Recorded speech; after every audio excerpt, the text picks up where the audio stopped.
Welcome back to Moundridge Sports Network. We're a little late. Tried to get the cameras, had some technical difficulties, but we are back.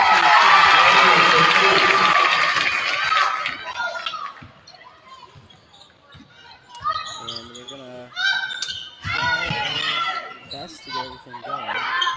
Rocky start, first quarter, 17-6.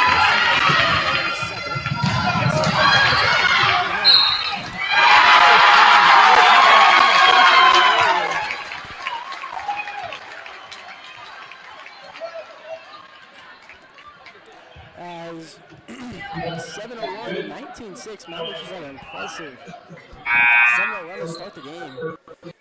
And Inman slowly trying to catch up here as Katie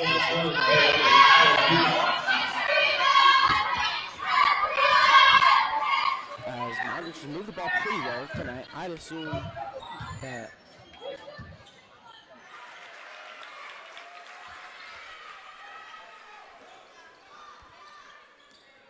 as Timish will bring the ball up. She's a pretty good shooter. She had a pretty good outing on Friday, as that one's going to be tipped out and be mounted Inman's ball.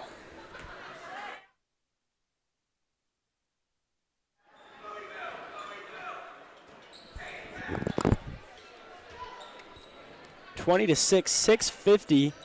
As a catch and shoot from Harris is going to be good. That'll be her third point of the game. And Inman running this press kind of hasn't caught him in a loop until now, as that one's going to be good by Taylor Froese.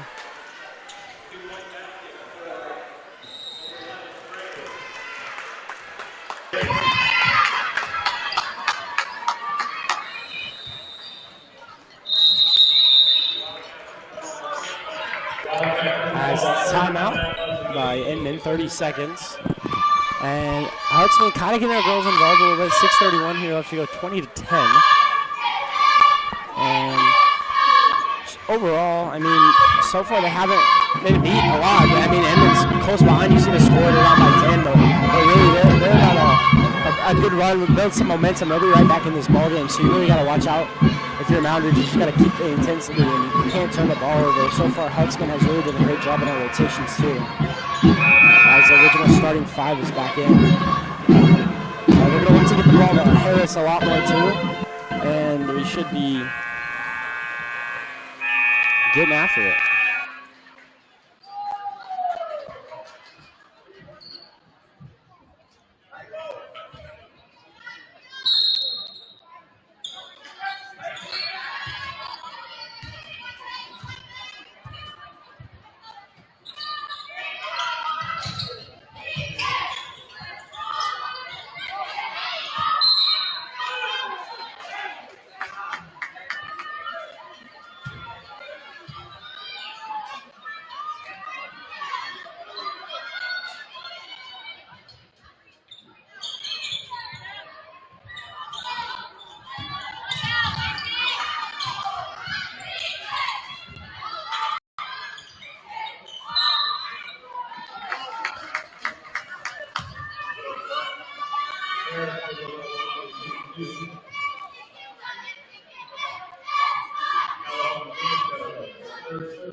And her first is good. That's going to be 4 points for Harris.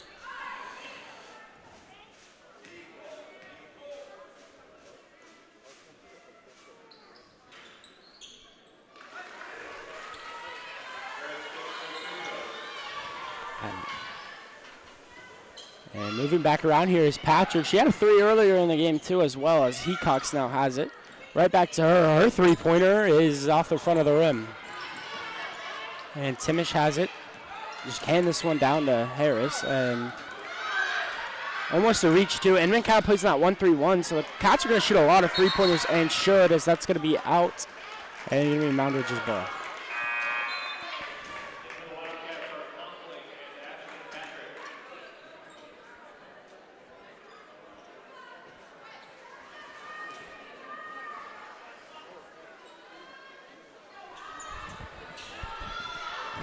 Passing this one through. Conkling now, freshman inside with Patrick too. as Unruh and Patrick also go out.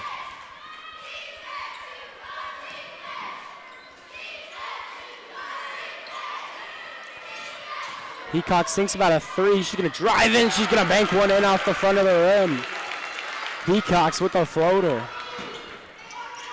Timish has it.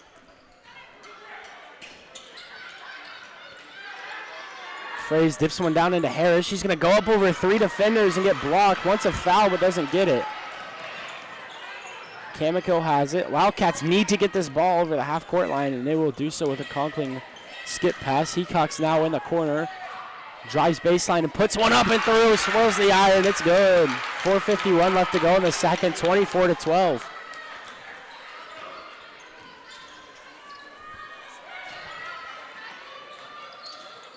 Nichols has it. She drives in baseline and thinks about a pass out to Timish, but she will fall. This foul's going to be on Patrick, her first personal.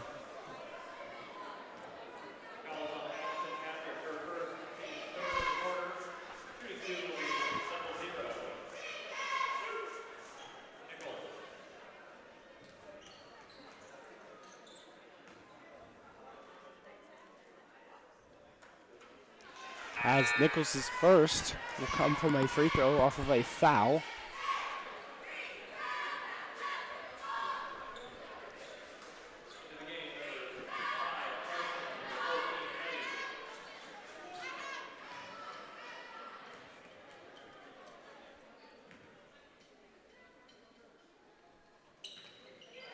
And Nichols' first is going to be off, so kind of an interesting sequence of events. A lot of no-call fouls and a lot of skip passes like this as Hecox's corner three off the front of the rim, rebounded by Kamiko, and they're going to call that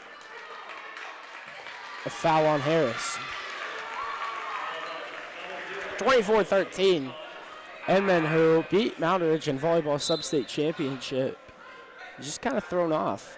Moundridge has done a great job limiting turnovers tonight.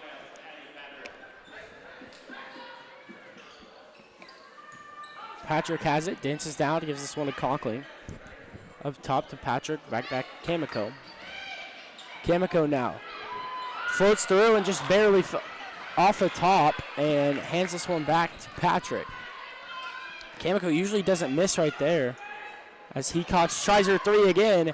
That one's just going to be off the top of the iron. Ripped away by Patrick. There has been so many offensive rebounds this possession alone, and that's how Moundridge is really going to thrive here, and they're going to call that an on-the-floor block.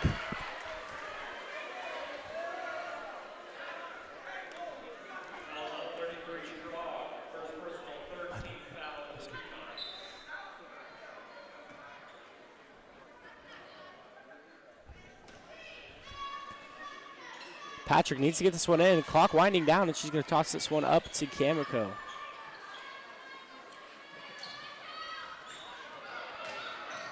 Rips through this 1-3-1 defense, too. They're going to find a lot of opportunities in corner threes, and they're going to skip pass down to Patrick, and that's going to be a turnover. Timish has this one, hands this one down to a corner three. Right off the top of the rim is Renee Edie.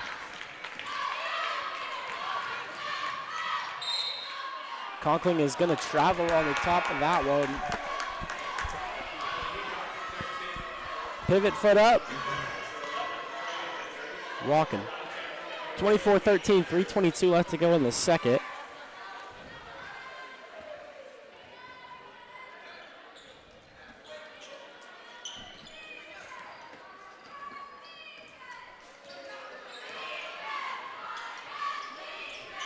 Fraze now has this one down to Edie. Edie's first bucket is good.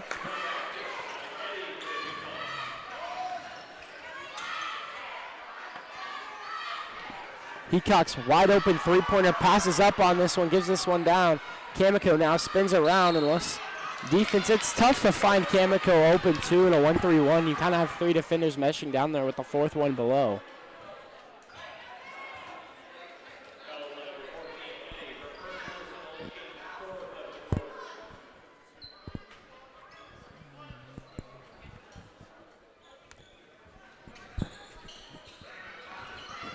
Patrick throws this one off to Kamiko.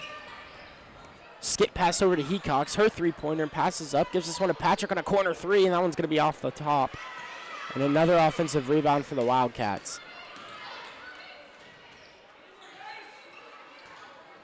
Skips through, so they're not in their 1-3-1. They're in a 2-3 zone.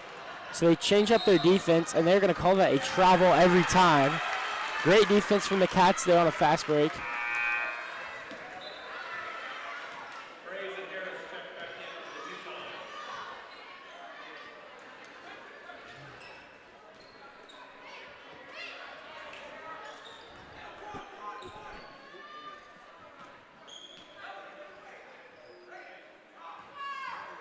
Unruh now hands this one down. Hecox thinks about it as Patrick jumps over top and off the front of the rim, and another offensive board here. In this zone, they're going to get exposed, and Unruh's three-pointer is all cool. It's at the top of the key. Cami Unruh.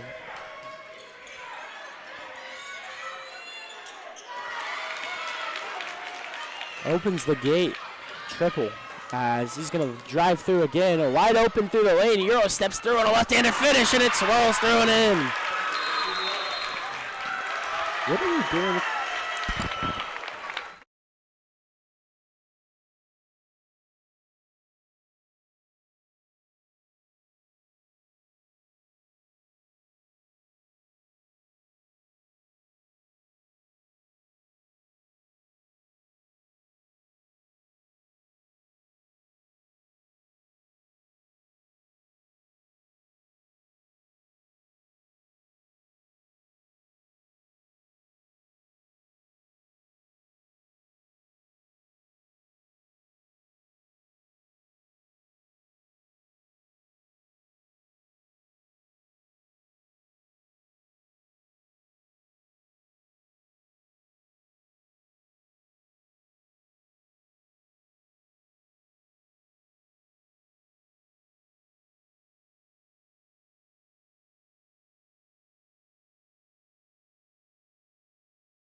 And coming out of that break, 1:41 left to go, 29-15.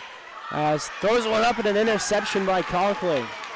She'll take this one, throw over to Hecox. Unruh had a three on the last possession. Throws one down to Conklin. And interesting, Harris doesn't jump that pass as Hecox flows down, drawing a double team, and she's going to kick this one off, and it'll remain Moundridge's ball.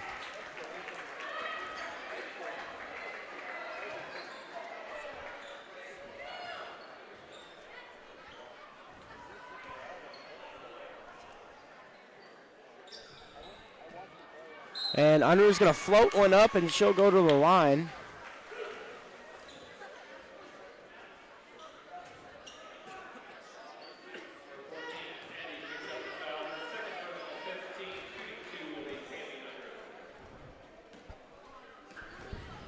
(119-29), 30 now to 15.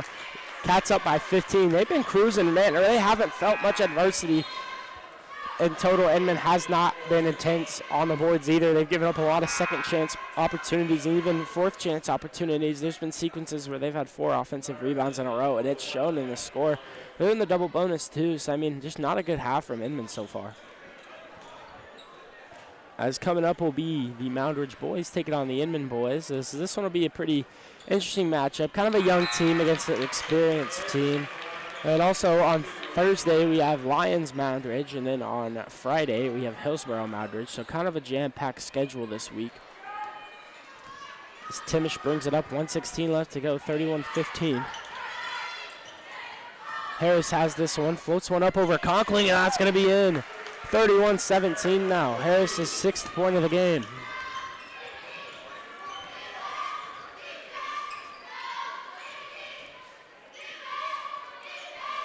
Conklin dances around, shakes and bakes. That's going to be stolen by Timish, and she's going to go draw the double team. Backs out of it, off to Nichols, and her floating foot jumper is good as it swirls the iron. 31-19, 45 seconds left.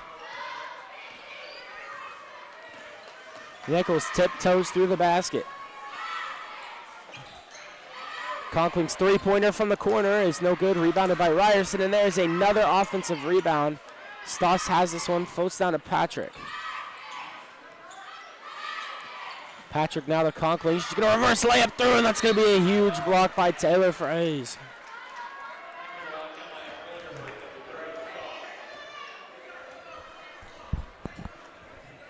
A 5'10 sophomore. Taylor Fraze gets her hands dirty in there as Patrick floats up top, hands this down to Hecox. Hecox's deep three-pointer is just shy. As 13.7 seconds left to go in the second period. 31-19, Moundridge up big before the half.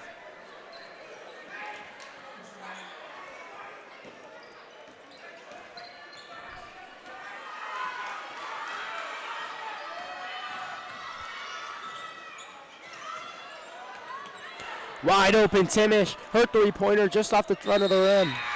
And jump ball before half, we'll wave that off, 31-19. The Cardiac Cats have been absolutely electrifying. Taking full control of the game. Inman really hasn't had an answer until the last couple of minutes. But overall, they're doing a great job at isolating the ball and not letting him go. Overall, I mean, Inman did switch up their defense and into a 2-3 from a 1-3-1. So, I mean, you can't knock on they're trying to make adjustments, but you got to score. And one of their biggest things is they're not rebounding. And anytime you don't rebound and you keep letting them get opportunities to get back into the game, it's going to burn you.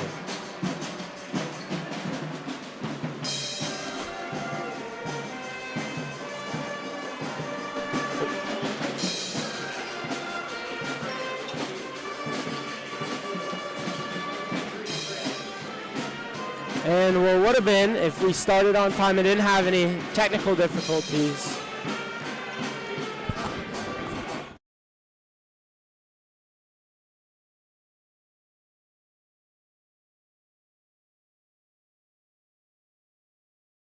Is our starting lineups that we worked on.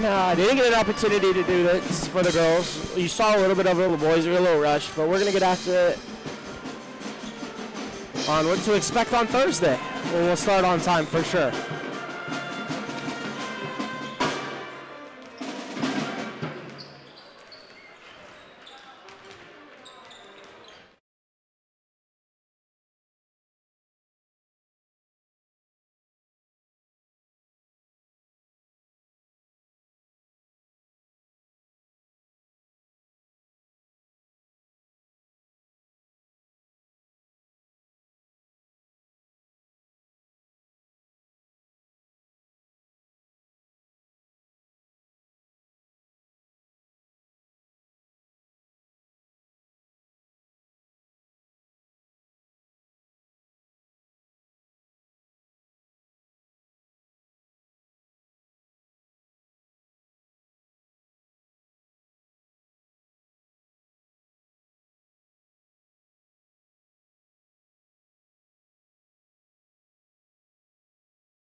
Getting at 31 seconds.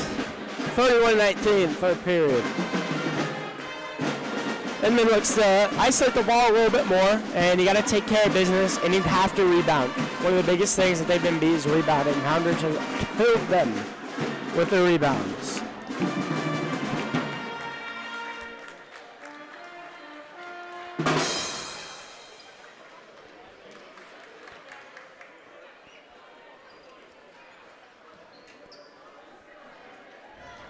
Moundridge in the white, Inman in the black.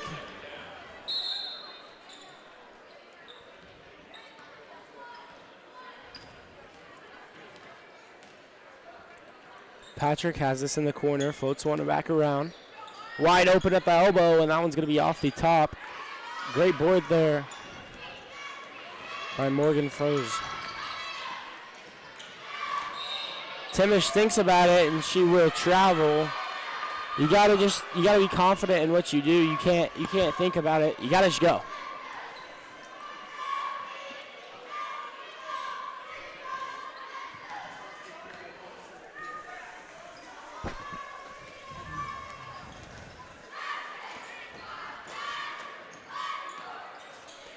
Patrick, top of the key, hands down to Hecox. Hecox right back to her. Patrick with it up top. Floats around. Great defense played there by Renee Eddy. Patrick floats one up through the rim. And floats one down. It'll be no good. Rebounded by Inman. Timish dances at the short corner. Tipped out by Macy, and she's going to drive one down. Here's Kamiko on the left hand and finish, and unblocked by Morgan Froese.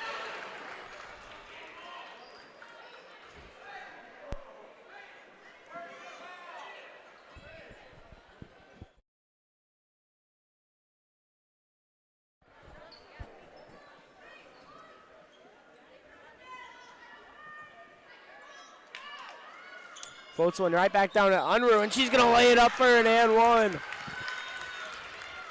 Cami Unruh notching her 15th point of the game. Matches what she had last game. She'll look to go to 16 as a new season high.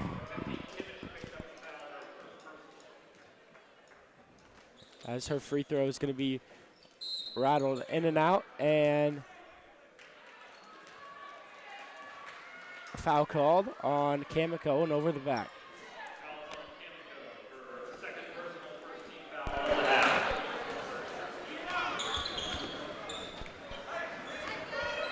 Timish will walk the ball up. Down to Froese. And Hecox with the steal. She's going to pressure the ball up. Likes to find her sister on those fast breaks, and she can't, as Unruh has it. And her three-pointer is just off the top of the iron. And a foul called. Hutzman wants them to pick up the pace. Starters remain in.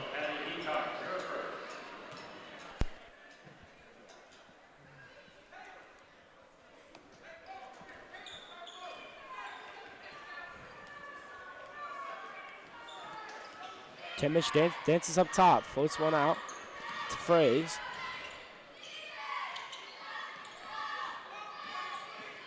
And Eddy goes, tipped out by Patrick, and she's going to go up top to Unruh, and they're going to come out for their another possession. Inman so far scoreless.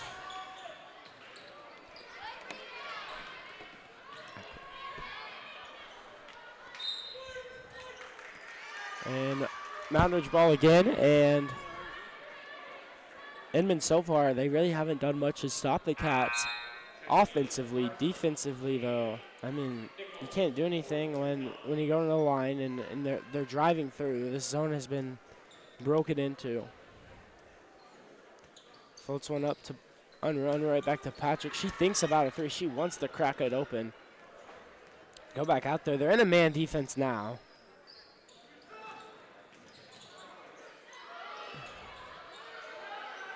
Finds Hecox to Hecox, her three-pointer, bang! The twin connection, 36-19, 5:27 left to go in the third.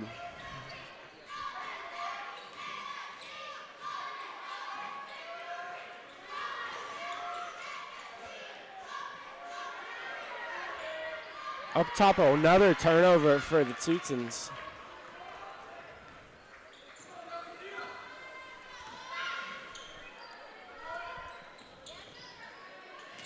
Hecox has this, and a push from Harris. She will get another foul charge.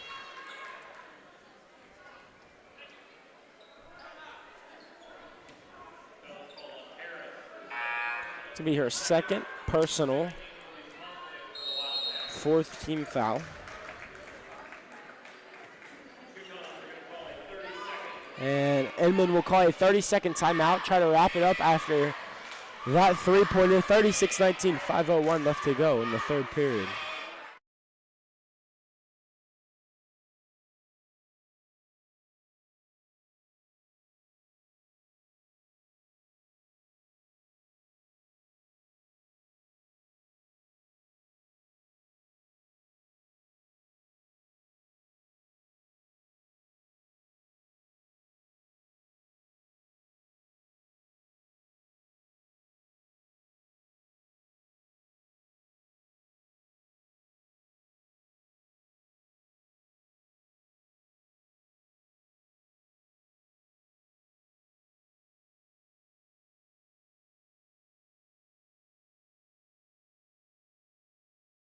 There.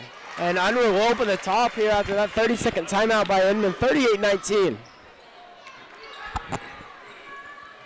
Timish has this one. She'll float one out to Frost in the corner. Drives down Timish again. She's a shooter, but she really has not opened that top yet. And there's another turnover as Hecox is going to pressure the floor. Hallie Hecox is quite the game too, 11 points. As Unruh is 17, and Kamiko floats around. Hecox thinks about that. I really wouldn't be. I'd understand if they shoot the ball. I mean, they're up 38-19, 4:20 left to go in the third. So, opening up the top, just shooting the ball as Kamiko does a corkscrew move, and that's up the top of the backboard. As Harris drives through, and she'll call the foul, and she'll be going to the line for two. Harris, a quiet night, only 7 points.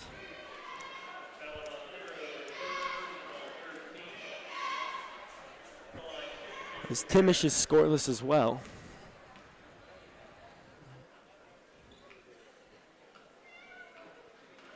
And off the front of the rim and in for Harris.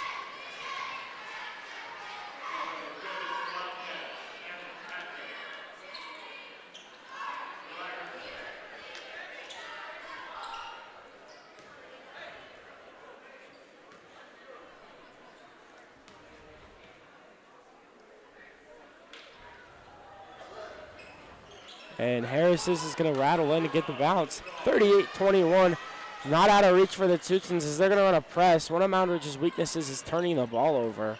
So you pressure that ball, they're going to have a good chance as Ryerson has this one down to Patrick. She drives short corner baseline, going to go for a reverse layup, and she gets it off the top of the box. Addie Patrick knocking in. It's her 5th point of the game. And another turnover for Inman. Overall, they just have not played a good game. Looks to change that up. 40-21. The time is now for a run.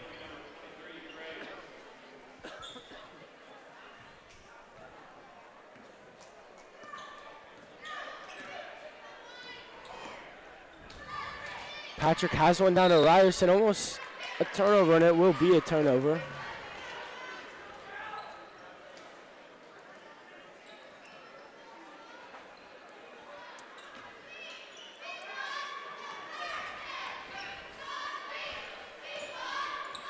.330 in the third. As Harris is going to drive through and almost a rebound by Stoss, and they're going to call that Moundridge ball poked out by Morgan Fraze.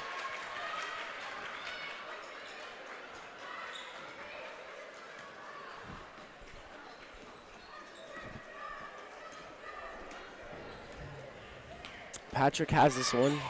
Conklin now. Back to Patrick. She's going to drive in and throw one up off of her left hand and just rattles the rim.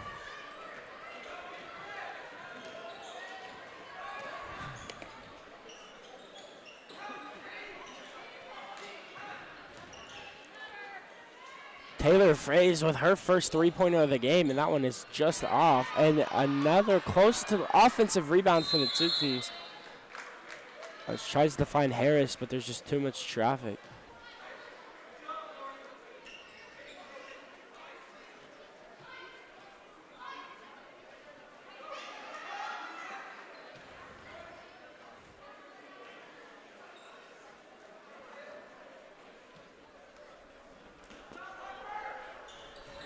Nichols throws this one down and off of Allison Schrog's hand, and here comes Patrick floating through the lane, and that layup is good on a coast-to-coast steal from Patrick. Cats are up by 21.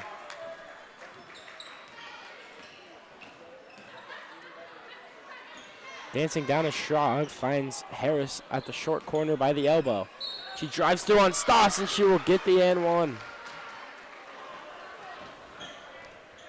8 points for Harris.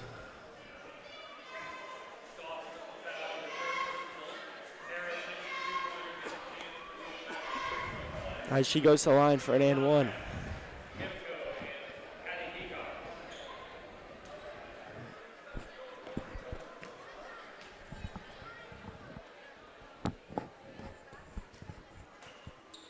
Harris is all chords and 34-10.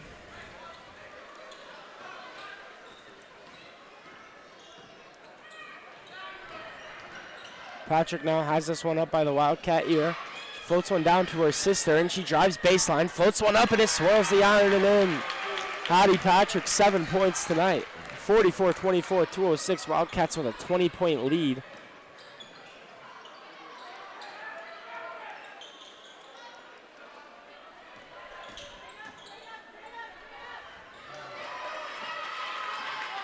Hecox has this.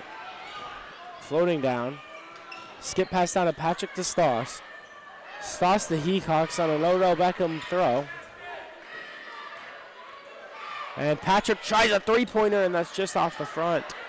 Another offensive rebound from the Wildcats. And they're going to call that a jump ball. Looked to me like she wrestled it away, but they're going to call that a jump.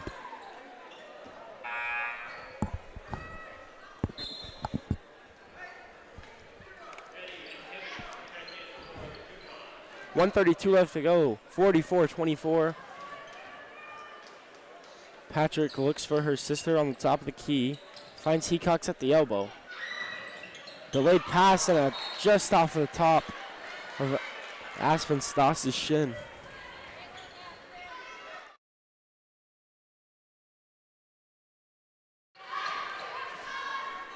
Harris now has it up top at the top of the key. They need to start getting the shots taken. If you're going to come back and win this game, you got to start scoring, as Morgan Fraze looks to do that, and she will not. Looking for a corner here. They're in the 2-3 zone again, so you could get a lot of opportunities with Patrick as she drives baseline. 5 points in the quarter, and wide open is Ashton Patrick. Her three-pointer just off the top, so the Wildcats need to start taking advantage of open shots. It's one of their biggest things.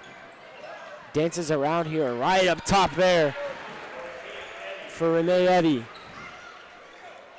6 points, 35 seconds left. Wildcats are going to look to get the last shot of the quarter. They need to get this one over the half-court line, though. 26 seconds left, 44-26, 18-point lead. Patrick thinks about it. Swerves in and throws that one off. Be Moundridge ball.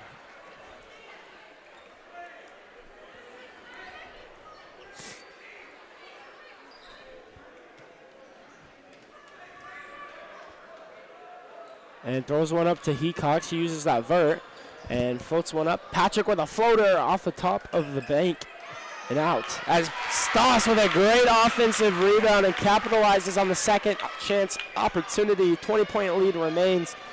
4 seconds left. Timish with a deep three-pointer, and that one's going to get a sniff of air, and that'll do it. 46-26, third quarter.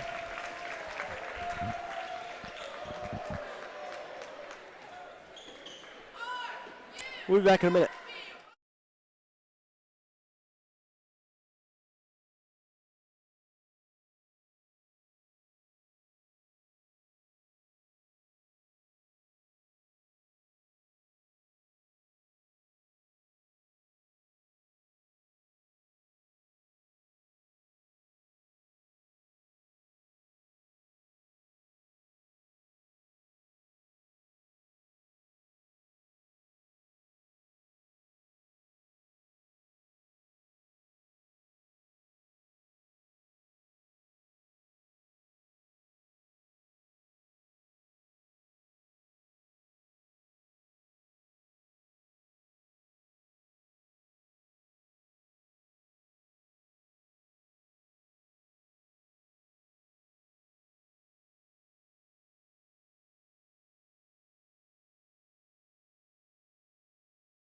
And we're looking back as Cats up 20 as Inman looks to crack this lead in 8 minutes and somehow pull off a miracle.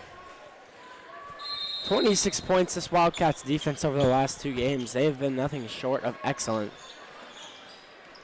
Forcing turnovers and creating bad shots for their opponent, and a layup there and a great rebound for the Cats as Conkling has this one, pushes up the floor, settles down and around. She's going to float this one up and a block by Morgan Fraze, and they're going to push the ball up now. Eddie's going to get that ball tipped out by Unruh. So a little back-to-back court-side, coast-to-coast action as Nichols is right behind, finds Conkling on a corner three-pointer. Her three-pointer off the lip of the rim. Trading off here. Durst thinks about it, hands this one off to Unruh, and she's going to throw that off the red padding, and Ryerson is going to get a foul.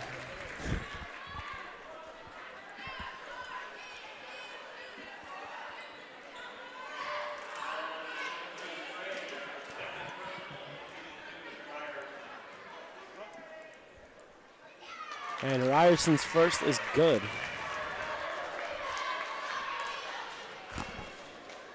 That'll be 3 points for the freshman. Make it 4.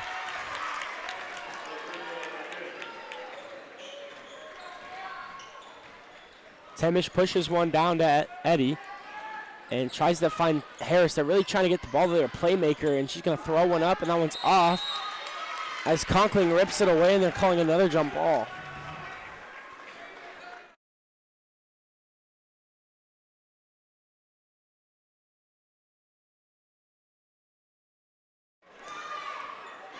Walking the ball up as the Cats do this press, and they're going to throw one away, and Inman's going to give it right back to them.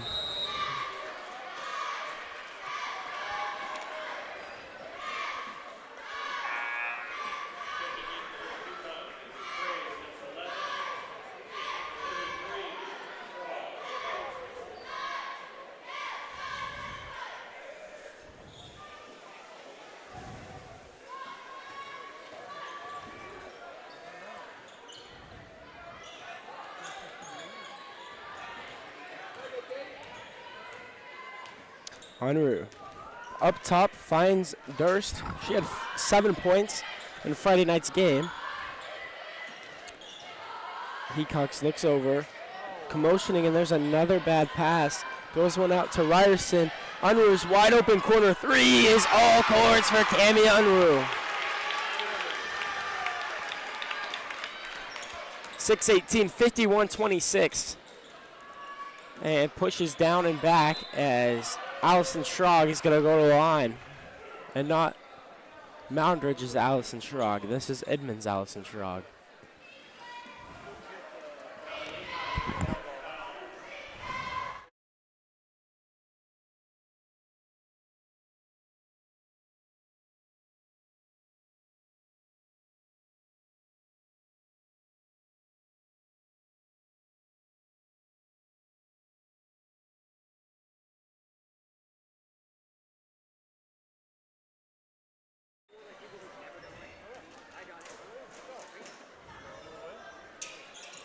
And Schrog goes 2 for 2 from the line, 51-28.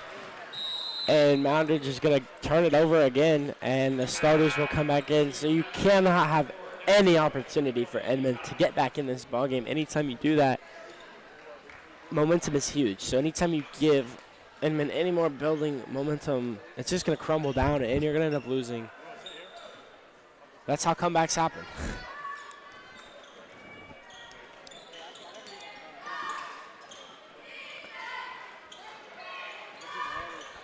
As Parsons has this, she drives down baseline, tries to find Harris, and they're going to call a reach in on Hecox.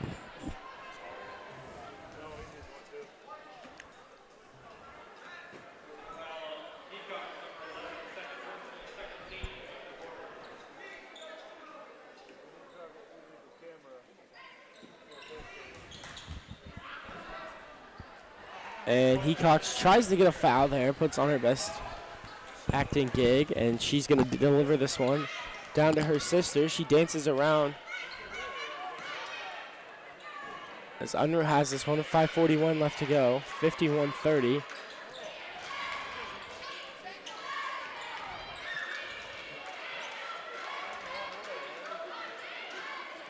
And that made another turnover by Moundridge. Harris is going to push down the ball, finds Parsons, and that one's just thrown up to Unruh. A little bit of panic basketball here as Unruh throws a dime. Hecox drives baseline, throws one to her sister. Wide open is one of the two shooters over there, and that's going to be a double dribble.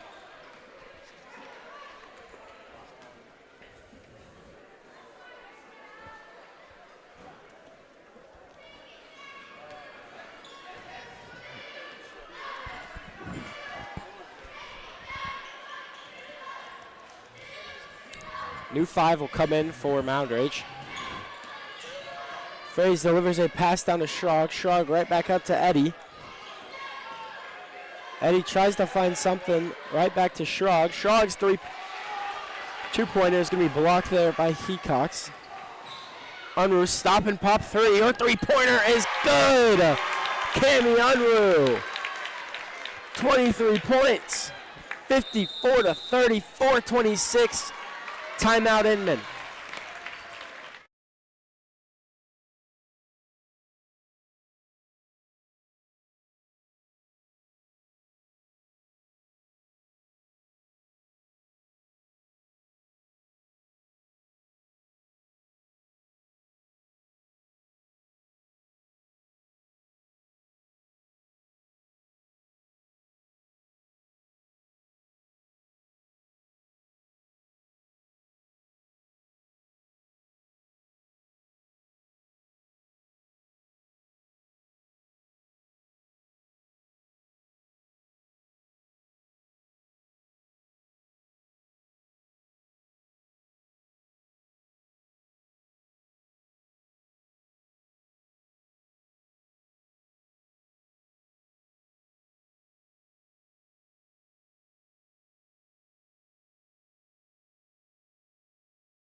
And welcome you back. 4:26, 54-30 off of a stop and pop three-pointer from Unruh.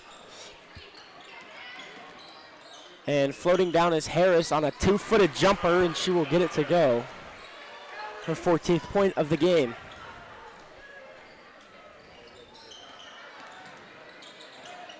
Durst has this one right back down at Conkling. Kind of quiet today with 0 points after 11, in her last Friday.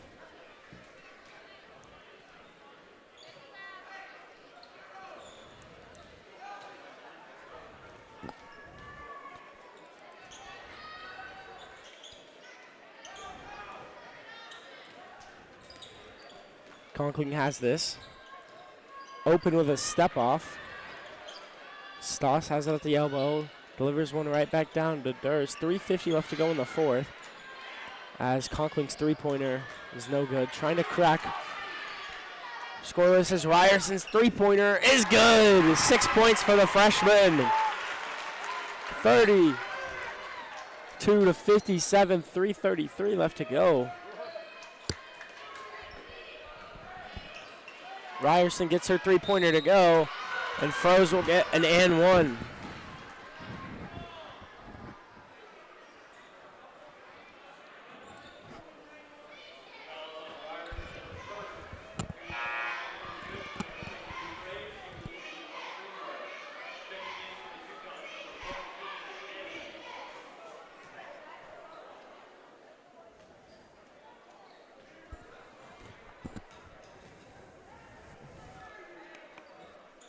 And her free throw is good. 35-57, Moundridge is sitting comfortable.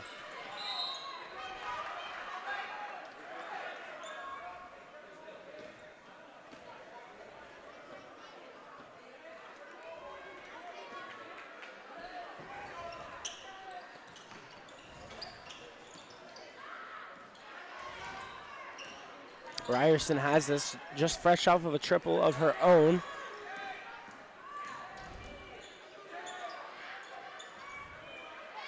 Stoss throws one up and it just rattles the rim.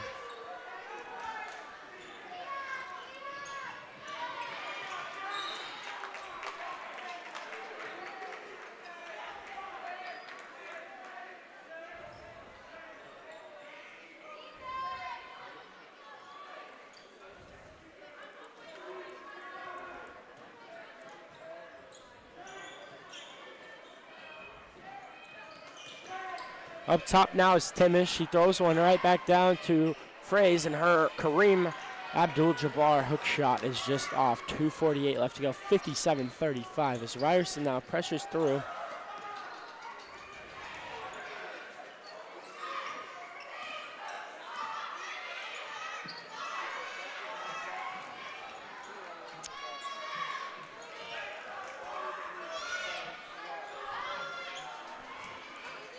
Durst with a stop and pop elbow shot, and that one is just off. As Timish pushes the floor now. Fires to Harris. Harris pump fakes, decides to take it, spins around, looks to take up a floater, and a great play by Mackenzie Conkling, and that one's going to be a foul call.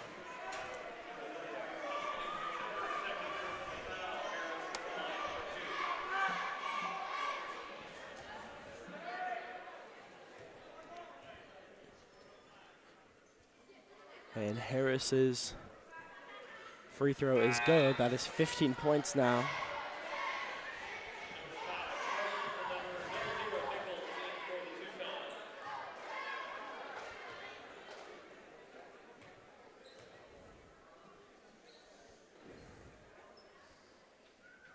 And back-to-back free throws are good for Harris.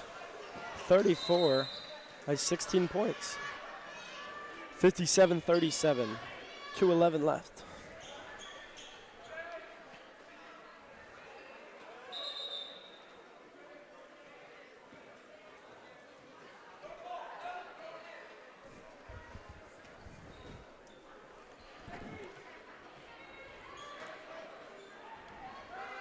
Harris has this one right up top. Floats one off on a stop and pop jumper, and she gets her own rebound. Shuffles through and will go to the line for two again, just fresh off 2 free throws.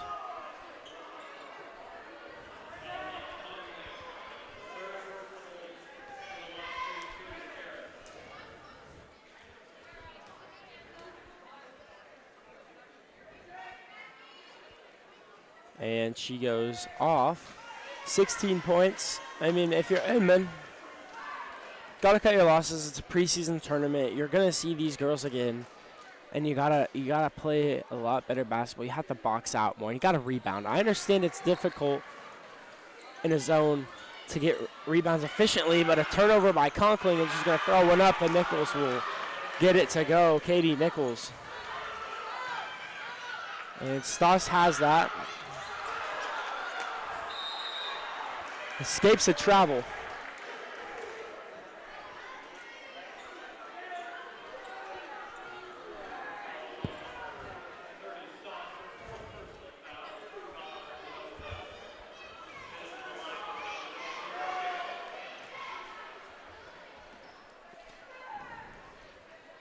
.151 left to go. 57-40. Inman making a last-ditch effort. As Fraze will come in for Parsons.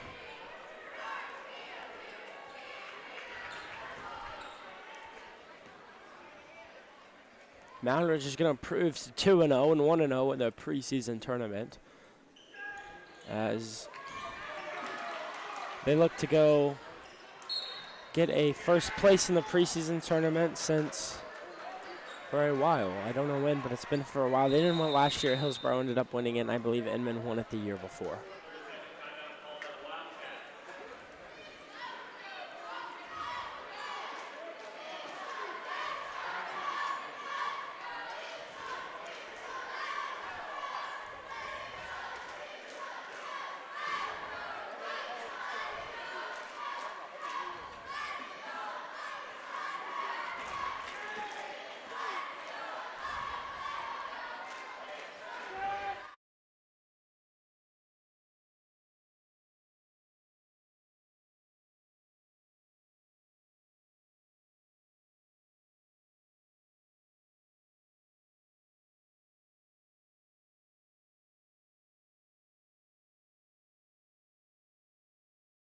as Graber now has it.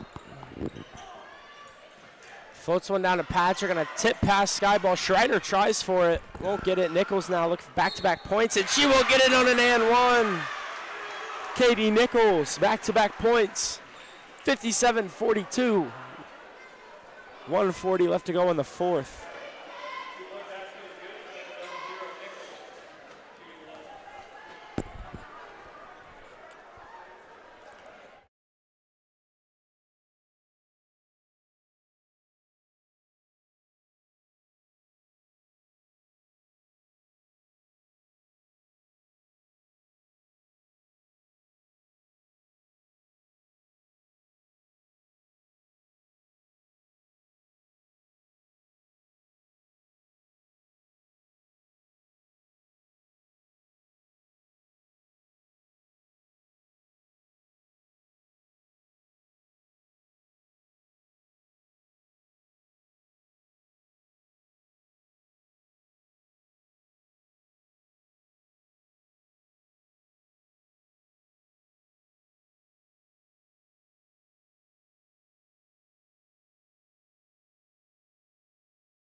As the starters are back in the game, 57-44, trying to prevent this comeback.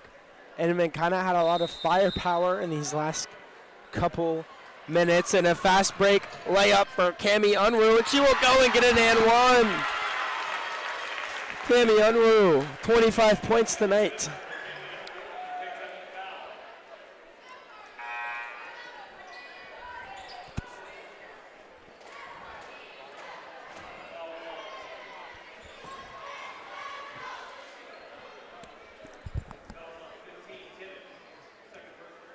It's Tim Strasser's second personal, and Unruh will put it in for 26. Career high 35 last season against Gossel.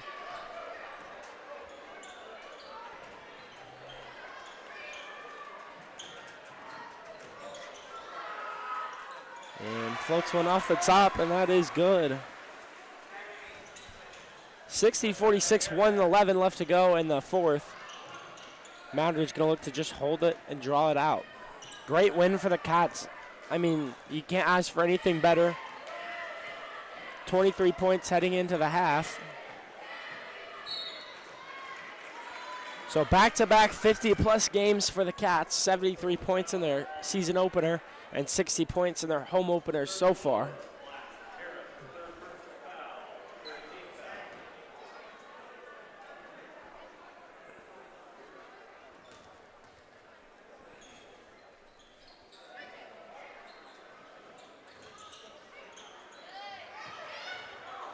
And Unruh with a high arcing layup, and that one's off. 50 seconds left to go.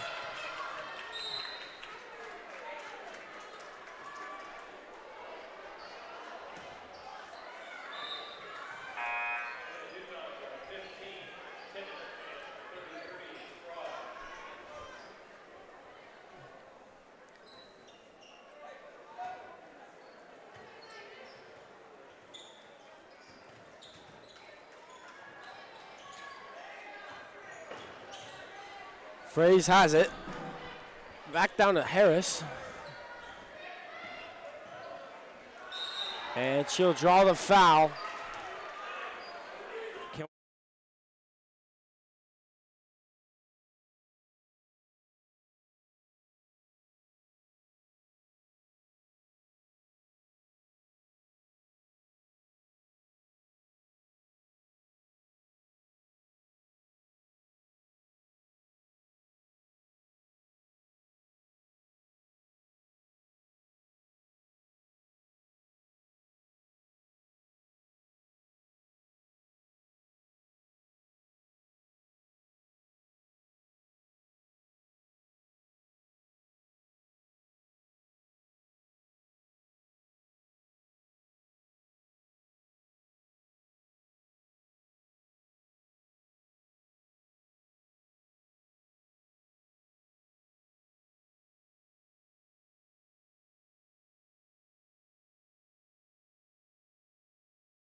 And that will do it.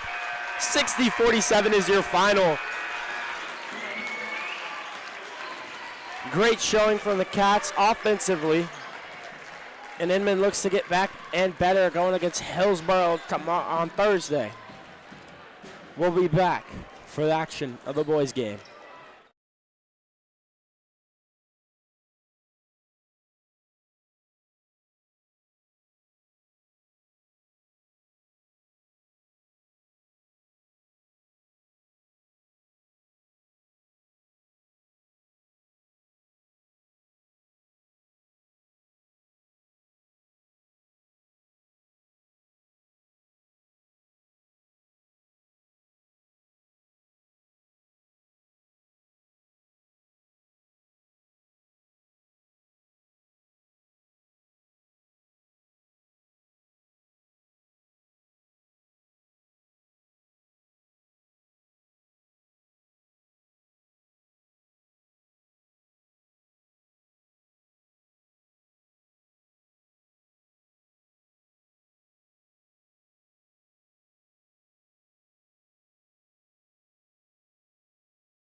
1:15 left to go, varsity boys, and a little bit of a pregame here.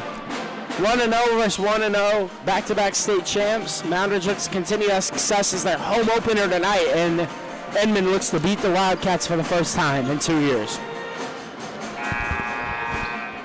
I think Inman's going to open up in a man defense. Their starters are going to be number 1, Crew Harris, the freshman, number 11, Carson Seidel, the senior, and number 25, Cooper Weens, a 6'4 junior. And the starter for the Wildcats, who we all know, Heath Churchill, Keppelwit, Zach Dixon, Bear Model Kaiser Cadets, and Heath Churchill starting out for the Cats.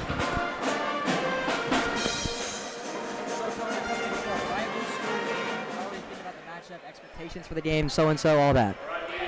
I think if you're Moundridge, your game plan should really be to deny the big man the high and low game. They're going to really try to push the ball to Cooper Weens here tonight. And if you can deny that high-low game, you're going to have a lot of success defensively too. And also, I think you can't sell out. You can't sell out on screen. You can't sell out on jump balls. You can't open the lane. You don't sell out, you're going to have success tonight as well. And if you're Inman, you got to slow the Cats down. One of the best things they do is they get going, and then after that, you just can't catch up. This team's well-conditioned. They pace well, and they should have no problem tonight extending the game and playing at their space. We know Moundridge is a better basketball team than Inman. So, in my opinion, what Inman has to do is create bad tendencies on offense for the Cats and slow them down.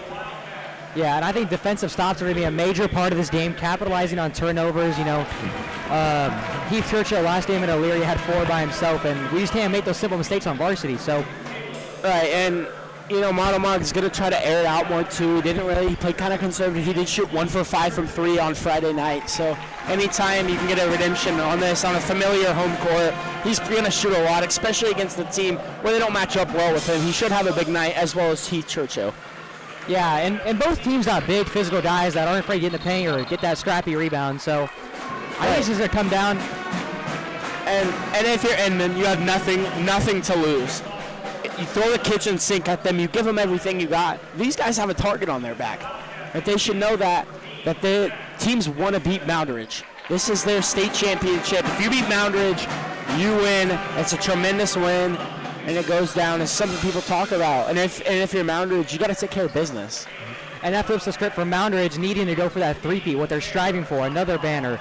And all that pressure is on them to just do good in a basketball game. Yeah, and that pressure amounts to it. But like I talked to head coach Dustin Knitz about that pressure, is you got to take it day by day. You're not going to win a state championship tomorrow. So why worry about it now? What you should be worrying about is what he tells his guys every day. Worry about the present. I think that's exactly it, Connor. So hopefully we have a fun matchup tonight. It will be a good one. Should be a good one. If Moundridge boys varsity win this game, that'll be a full sweep for Inman on the night. Tipping off for the Cats is going to be number 10, Heath Churchill, the 6'5 junior, going up against number 25, Cooper Weens, the 6'4 junior.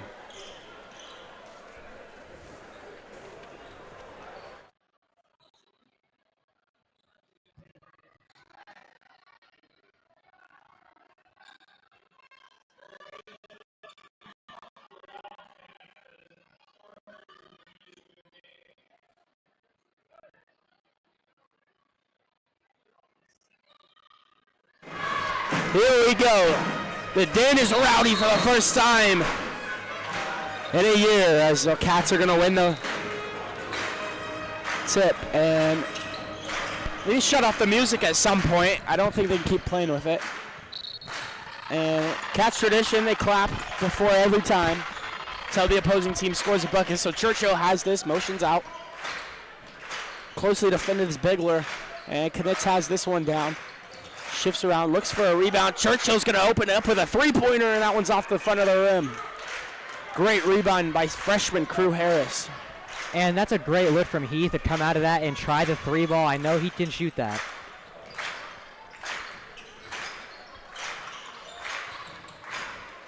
Harris now has that at the top of the key. And it floats one up, and that is good. Cooper to be Kayla Bigler on the bucket. 2-0. Inman with an early lead off of a Churchill missed three-pointer. Modomog looks to open the gate up, floats around, wide open Heatcocks in the corner, and that one's just got too much air on this one. Pushing down is Cooper Weens, and he goes through off the front, and he's going to put this one up with some elevation sensation. Yeah, I think that's Inman's game plan. You know, just go and disrupt Moundridge's offense, get something going, get that energy. Slow them down, and they're doing a great job at that. And capitalizing on fast break opportunities as Churchill is just going to lay this one up with his height.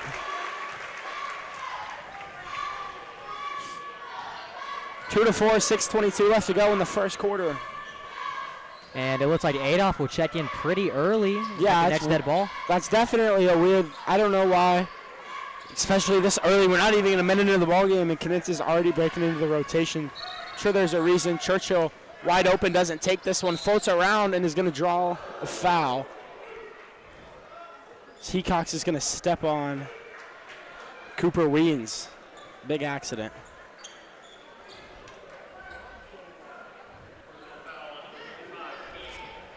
You know, if I had to guess, Connor, I think Adolph is going to come in for some defense. You know, that's really what he strives in, and maybe getting that open three ball. Yeah, and I don't know. It could be because of the foul, too. You're already up. As Churchill's going to miss. Commonalities as well. At 2 to 4, 6:02. And back-to-back missed free throws from Churchill. As he's had a plethora of missed free throws the last week, 3 for 6 and 0 for 2 tonight. Seidel will take it.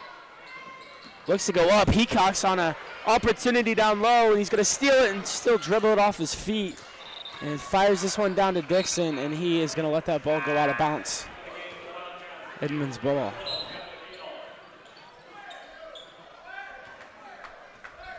So Adolph will take Churchill at 5:41 first.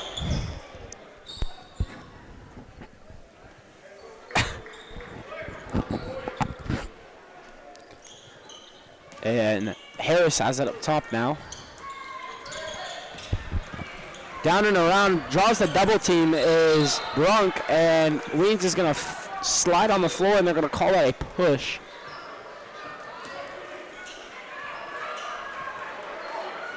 As Churchill comes out, and then comes Adolph, as Joe said.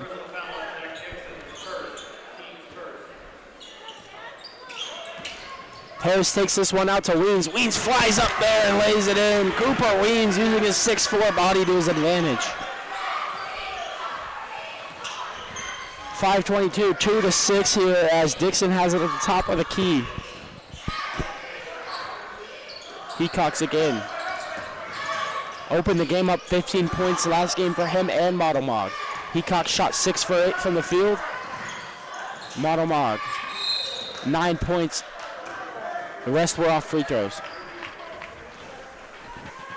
And, you know, we're kind of looking at a new Inman team here with their new head coach coming in here in his first year coaching at Inman. So it's going to be good to see if he's implemented new plays or whatever he's taught the kids so far. Right, and I asked Mayor Modomog if he could describe tonight's matchup and game plan in one word, and he said pressure. And I think that's one of the best things they can do for this Inman team is pressure the ball, isolate the ball, and they should have a good time. They've turned the ball over already. Heatcocks with a steal. Saying they pressured that ball as Modomog lays it up on that foul they called earlier, but they called the trap up top on the key.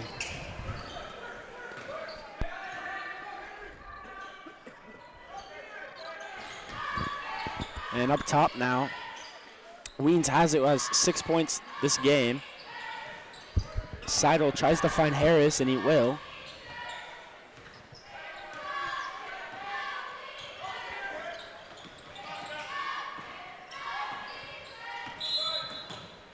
And they're going to call a carry on number 5, Malachi Brunk.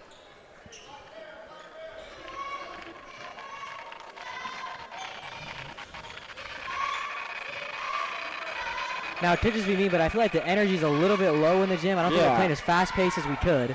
It's 4 to 6. It'll open up in a little bit.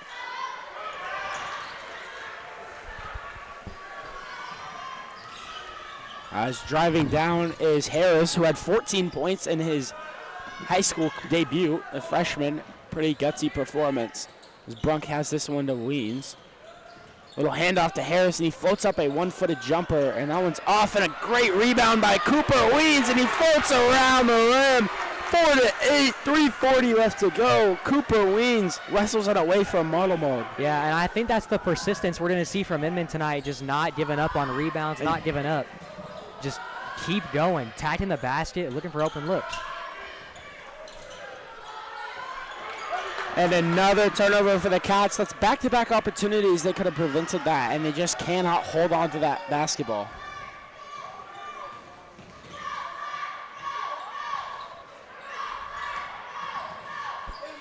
And floating down, looking for a foul is Caleb Bigler, and Crew Harris is going to pop one up, and it swirls the iron. It's good.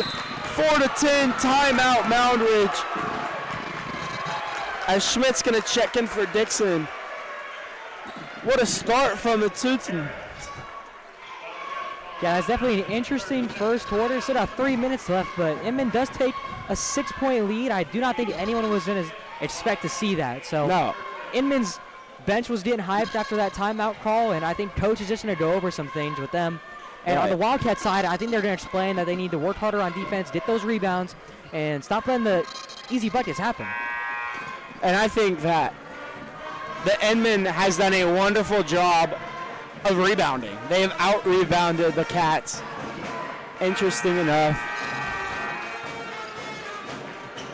They've played a more physical ball game than the Cats. They look tougher than Moundridge does. Oh, yes, yes.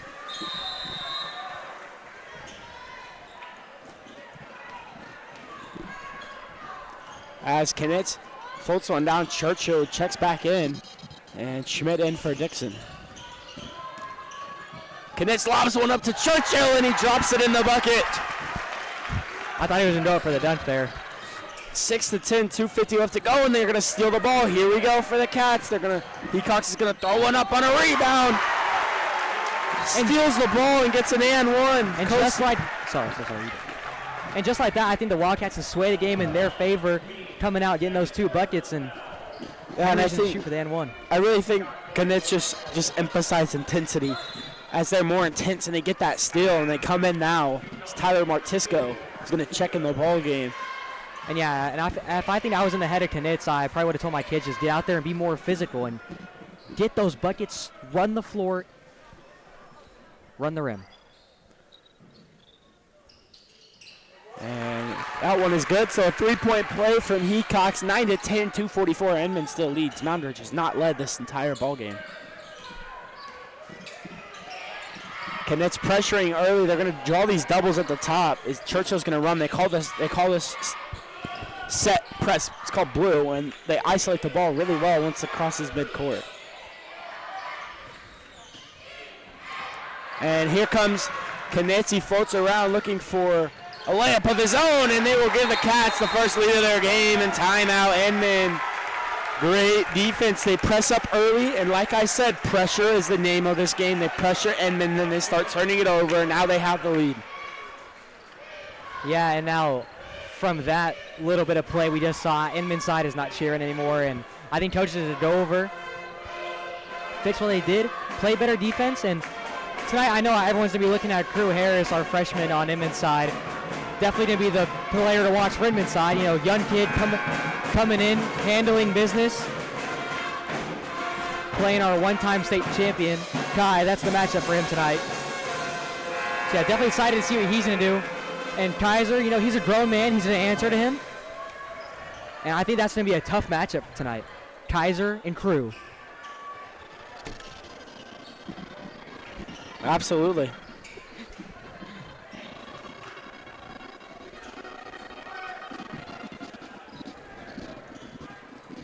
Creighton Friesen is going to throw this ball in, and Wildcats, they're going to want to run their press. I kind of like to think of it as a die by the way they line up. They got 2 and 1 and 2. 2-1-2 as Friesen's going to drive in, hands this one down to Harris.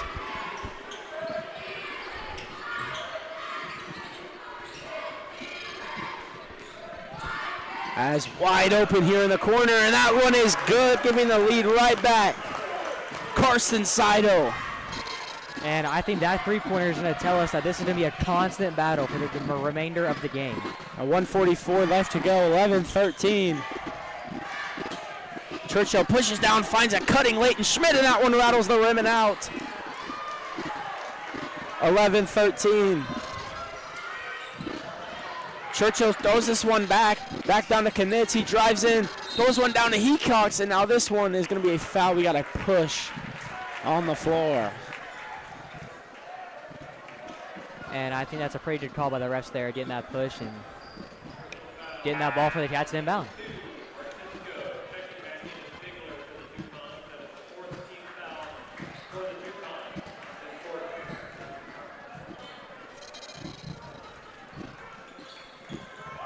Modemog tries to air this one out, and that is string music.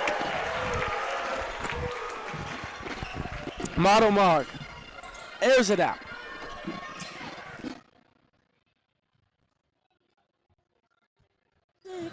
As Harris lobs one down to Friesen, and that one is off the glass and in.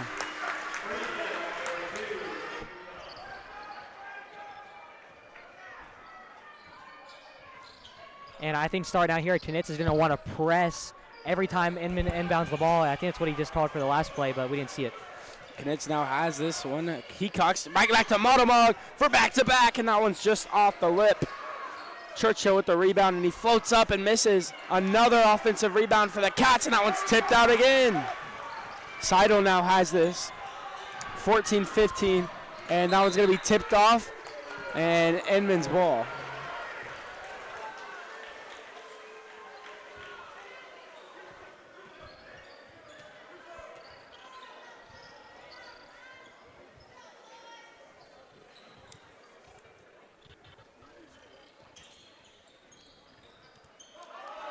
Has this one, floats one up. Harris is going to try to hold on to this until the quarter ends. Going up in the first quarter would be huge for Inman.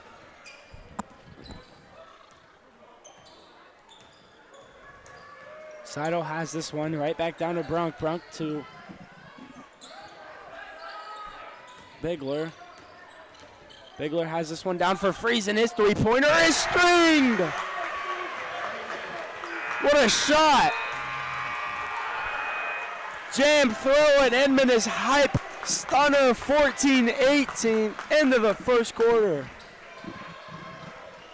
So first quarter of play being over. Inman with a 4-point lead. That's got to be unexpected. Wildcats did not look at all flustered. They're just down in points. And Inman, I think they're just playing the better game so far. So as we'll be back after this.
And welcome back as Inman has played the basketball game of their lives and tipped away by Knitz. He throws a lob pass to Modemog, and he's going to throw it down with an asterisk.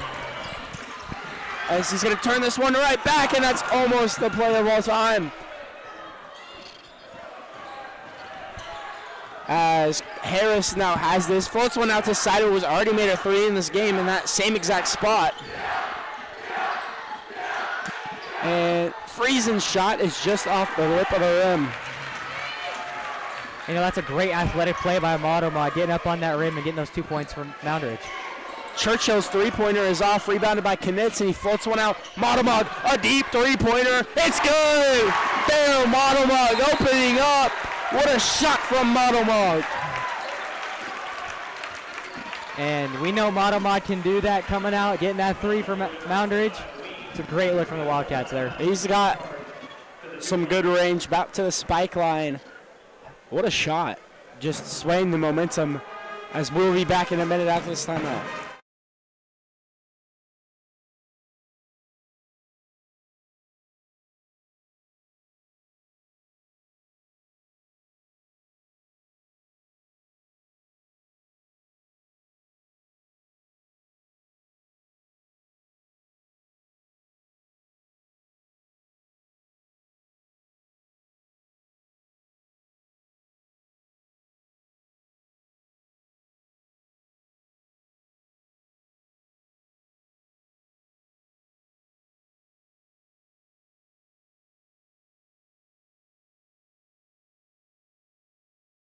As Modomog opening the top, and we welcome you back. 7:09 left to go, 19-18 in the second period.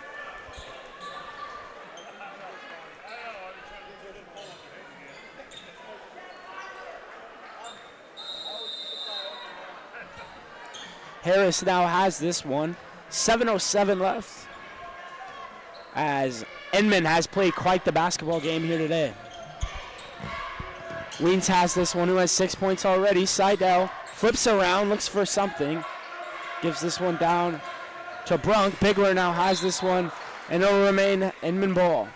And if you're Inman, my thing that I think is what they need to do to continue this, you got to keep your foot on the gas. You let up at any moment, it allows them to get on a run. Cannot do that. Eliminate the possibilities for them to gain momentum. Whether that's being a pest on the ball or what, you just got to keep momentum on your side. And Seidel tries to find something. Back-to-back rattlings out. Yeah, and I think that's what both teams need to do, is play just really good defense. You know, layups like that, if they miss it, got to get that defensive rebound. And he cocks a deep three-pointer just off, hands this one out. Modomog going to tip the rebound, steps back, finds Hecox on a cutter, and he lays it up and in. Moundridge up by 3, 6:25 left to go in the second.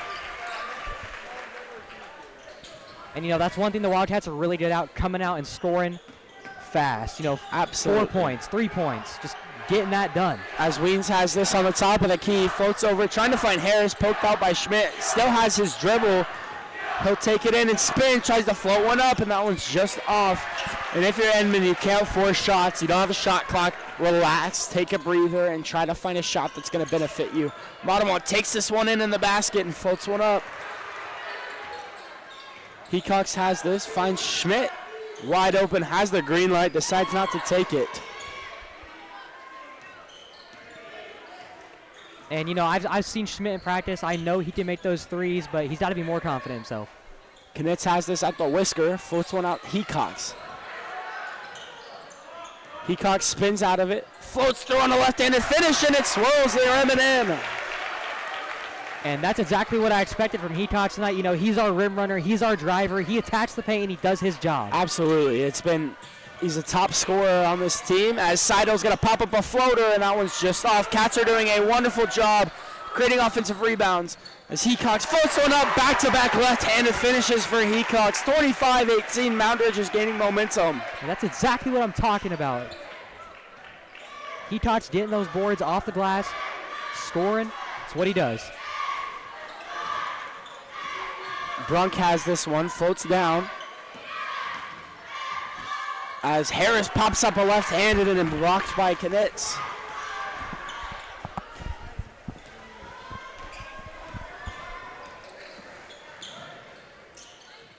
Churchill flies over. We know how lengthy he is. I'd like to see Modomog get active on this play. A skip pass down to Knitz, takes one through.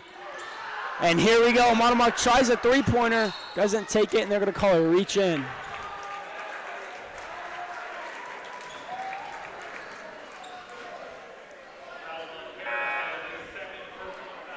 Modomog with 10, Hecox with 9, Churchill with 10, 4, and Knitz with 2, and Dixon with 0, 14.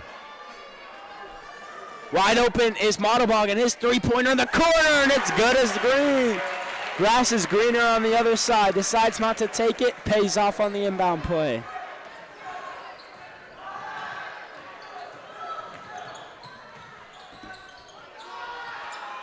Floats one down, and again a miss.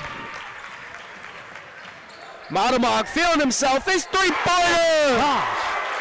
What a shot from Modemog. 31-18, opening the top. 16 points. And, you know, I wouldn't expect anything less from Modemog. He's our shooter. He's our guy who takes those deep shots. And he's really consistent. You know, he's one of our best players. That's what he does. Saito has this one. Spins around on a corkscrew move. Lobs one over. Here's Martisco. He pump fakes, drives baseline. Floats out, and a foul on Modemog.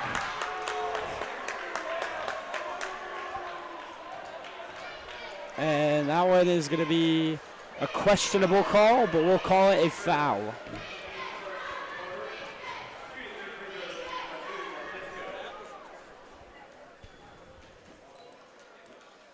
And Martisco's first is going to rattle the ribbon off.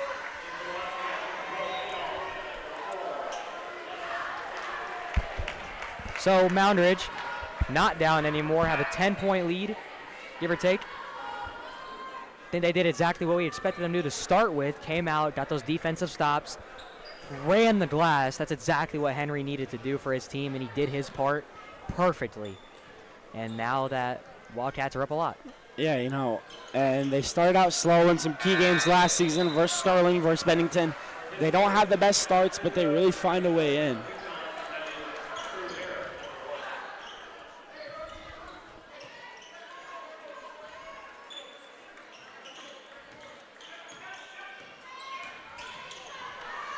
Lutz now checks in the game. He's a talented three-point shooter just like Modemog. Wide open in the corner as Modemog decides not to take it.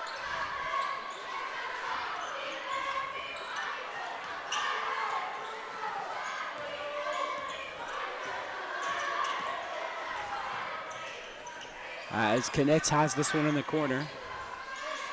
This one down around on a miscommunication. And Adolph tries to save it. You know, if we talk about Lutz for a bit, he's a talented player, can shoot that three ball very consistently. But, you know, coming off, gotta be a little bit of nerves. You know, I've talked to him before the game. He says he's a little bit nervous, but he fills his role and he does it well. Saito wide open in the corner. Great closeout by Dixon. Shoots it anyway, and it's off the front of the rim and out. Dixon has this one. Floats down, tries to find. Cox is going to shoot this one up himself.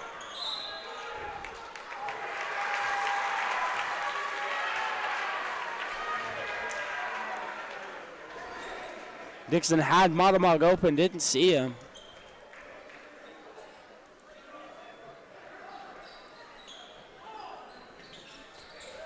Modemog now with it. Flips around. Keppel wide open. Curls around. Modemog wide open. A deep three-pointer. That one's just off the lip of the rim.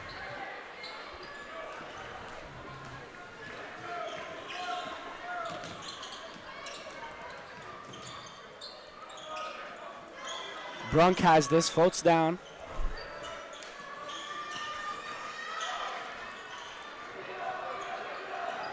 Harris now shoots it anyway over Knitz, and that's just going to be a pass down to Lutz, and he gets a rebound. And, you know, I'm looking at Inman's coach, and he did not look happy after that shot. Adolph thinks about shooting it, finds one down. Knitz, Modemog wants it.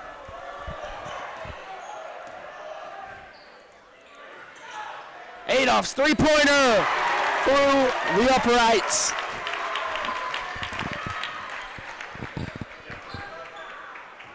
(34-19), 130. Moundridge just came out and just dominated. Inman is scoreless in the second quarter. Could not take the lid off of the basket. Seidel, wide open baseline. No good.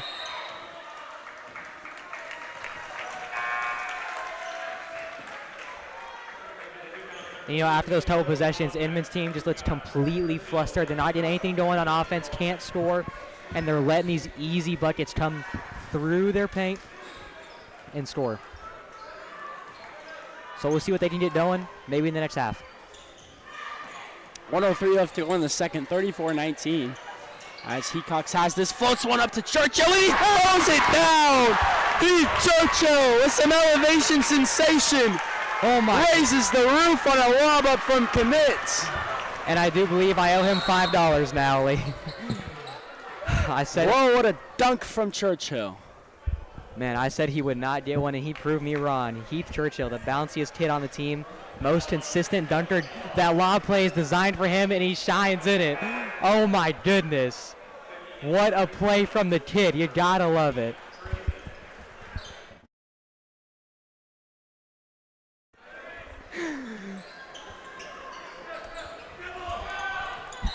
And it's going to be a push-off on Adolph.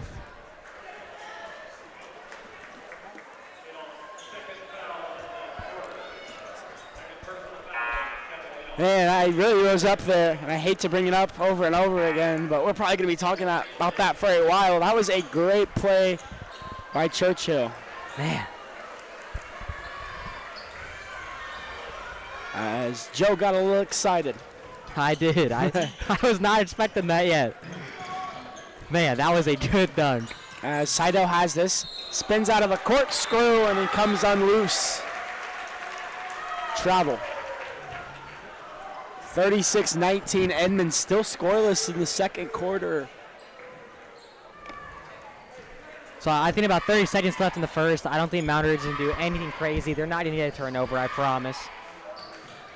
I think they're just going to move the ball, see they get open, look at the bucket. And Moundridge on an 18-0 run this quarter. And Churchill flies up there, and that's going to be blocked, and he comes down with it anyway. Boots over.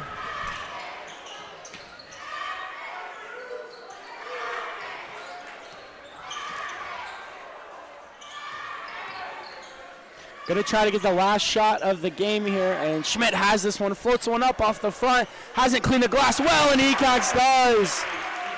What a quarter from the Cats. A 20-0 run for 8 straight minutes. So first quarter, we saw Inman go up early, have an exciting start to their basketball game, and then in the second half, it fell apart for them. You know, Moundridge came out, got offensive rebounds, came and scored, attacked the paint. Henry Hecox shot 6 in a row. I'm liking what I'm seeing so far.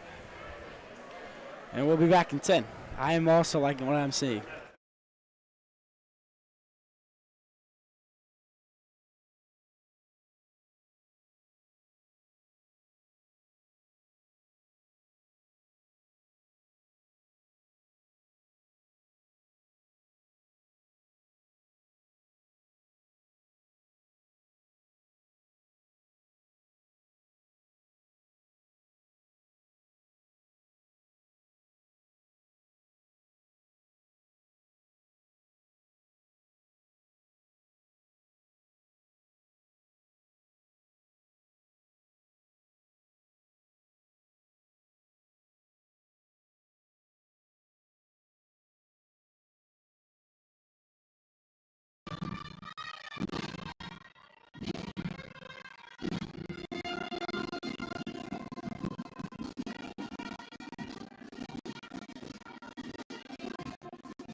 And welcome me back. 1:10 left to go here before we resume the third period of play. Inman, Joe, talk about Inman so far. They played a wonderful first quarter. Let me talk about Inman real quick.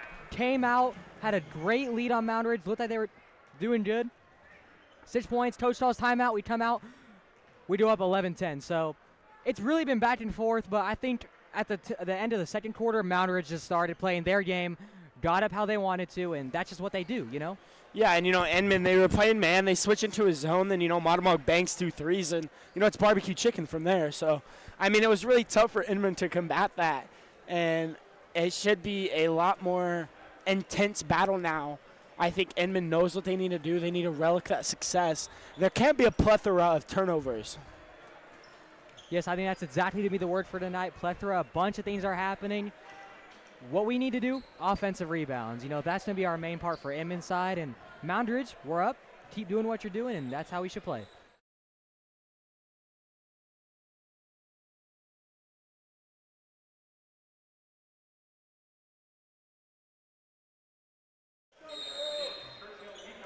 As Knitz takes this one, 7:57 left to go, 38-19. Moundridge on a 20-0 run. Lobs this one up to Matamog. And extends out and can't get it to go. Hecox has this one, shifts around, and off the front of the iron. So an offensive rebound, second chance opportunity, can't capitalize on it.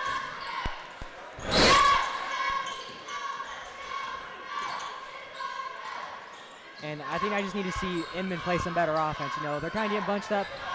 They've scored 1 point the whole second quarter. As Seidel pushes one down. And trying to find Weens here. Cooper Weens, who had a few points in the first quarter. Great rebound by Dixon.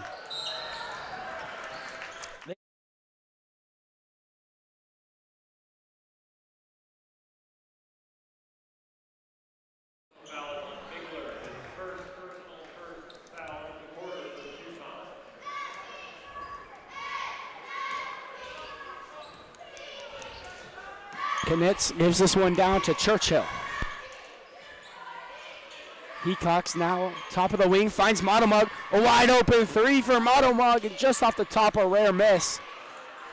And Hecox with the second chance opportunity as the duo is trading back and forth. Hecox with 13. And yeah, I think that's exactly what it put a duo. They've been playing together for years. They got that team chemistry. Knitz has this one, floats around.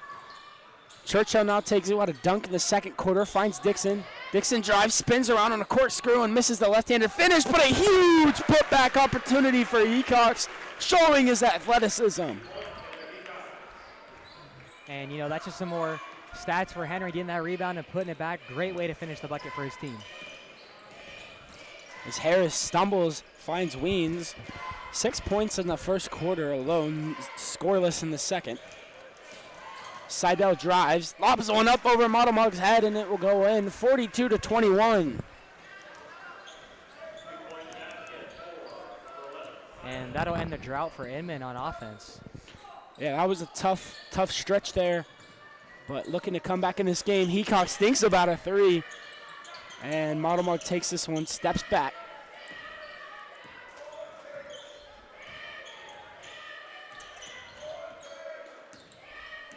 Shaking and baking on the top of the key is Matamog. Shifts around, finds Dixon. Dixon shifts down. Tries to put one up on a floater, and that one's just off the top. Gets his own rebound and puts up another one and gets it to go. Zach Dixon takes the lid off the rim.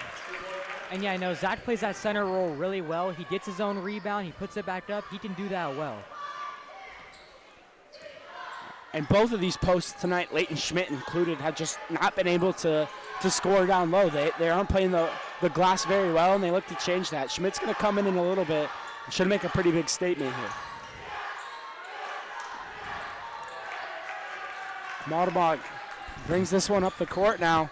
Wouldn't be surprised if he takes this himself, and he will find Dixon down low. Fumbles the ball, takes it himself again, and he lobs one down to Hecox. Hecox's corner 3. Just off the top of the rim, rebounded by Matamog, and he floats one up on a right-handed finish. Matamog has 18. And I think Inman's defense is just getting a little bit lackluster, kind of tripping up, not getting what they want. And Dixon hands this one down. Modemog wide open. He's going to find Knitz. No, he's going to take it himself, and a coast-to-coast layup for Modemog. 20 points.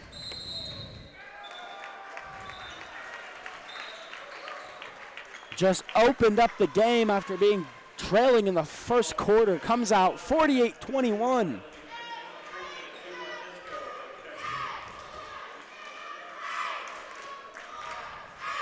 Great moments in the third quarter. Score right now is 41-28. Moundridge getting every single thing they want on offense, coming out scoring. Great look from them. Might see some of the bench players come in tonight.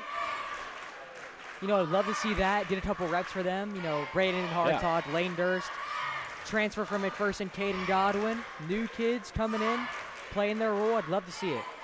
And Moundridge is on an impressive 30-2 run here since the first quarter. Have just shut down Inman. And I think that's exactly what they've been doing the whole game, is just denying everything. The first quarter stumbled a little bit, got their bearings, but they've come back. They fixed it.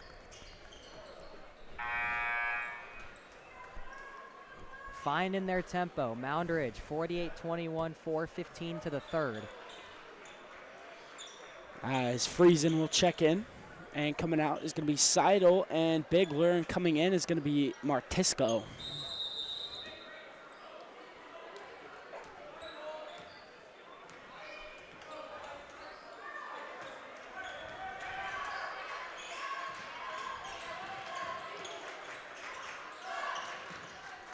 Martisco has it, drops down here to Friesen.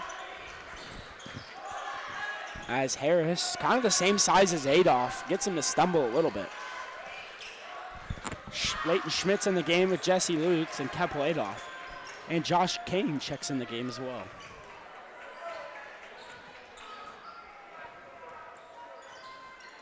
And what I see from Kane and Lutz on JV, they're great players. They're learning a lot.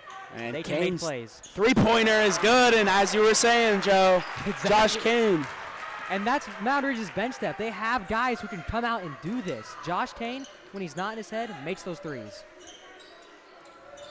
Gets his first points of the season, and fighting for the ball is Jesse, and he will rip it out, just be called for a jump ball.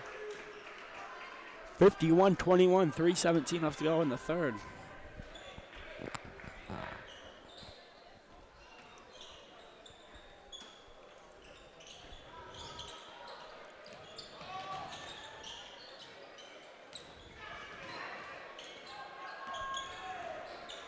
Harris now has this one down to Martisco. Chops around for a open Friesen, and he goes this one down to Brunk. Martisco takes this and will draw a foul. And checking in the game is going to be Braden and Hartog.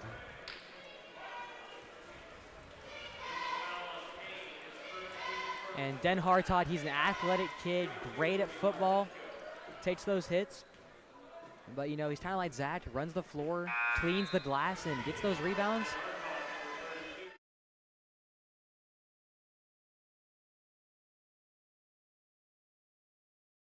Gotcha. As Martisco goes to the line. 30-point differential. As there's Braden and Hartog with a rebound, a physical kid.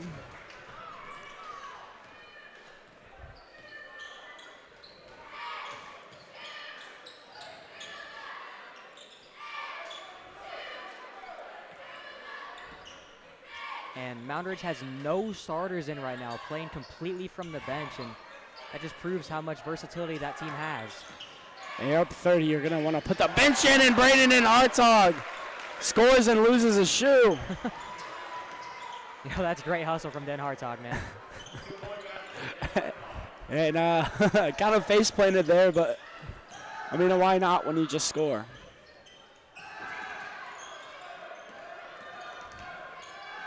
Keppel Adolph with the steal now, pushes the court, floats through and the left-handed finish, and it's good. Keppel Adolph.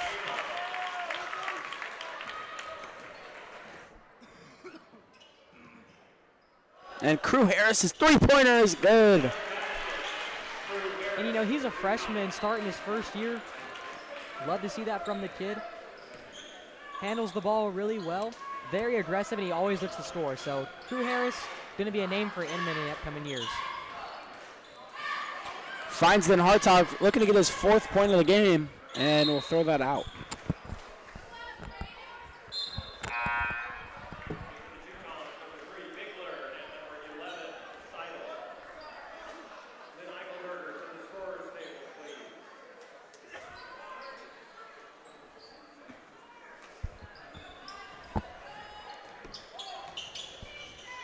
And Lutz tries it from the corner and won't go.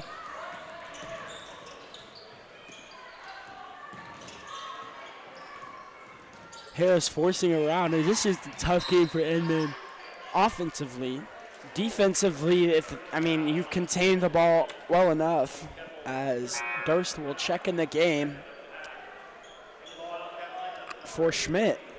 And Graber's going to check in as well. And you'll love to see these role players coming off the bench and getting those minutes. Love to see it from the guys.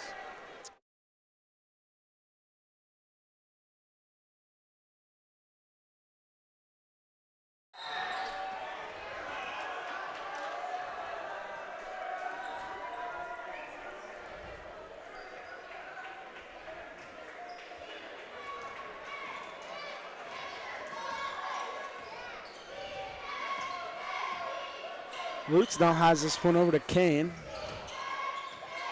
Then Hartog Graber's first time checking in a varsity game ever. And he looks to make an impact here. Get plenty of playing time. Yeah, and you know, just for me, I want to see Reed go get one. I want to see him hit that three. You know, he does it. And Braden throws one up, and that one's just off the top. And Durst, he's a lanky kid, can get those rebounds, and can shoot the ball really well. He's very consistent from the three. Martisco to Seidel in the quarter. Had a quarter three in the first quarter. Throws one up. Right off the top of the rim for Cooper Weens, and that'll be a push.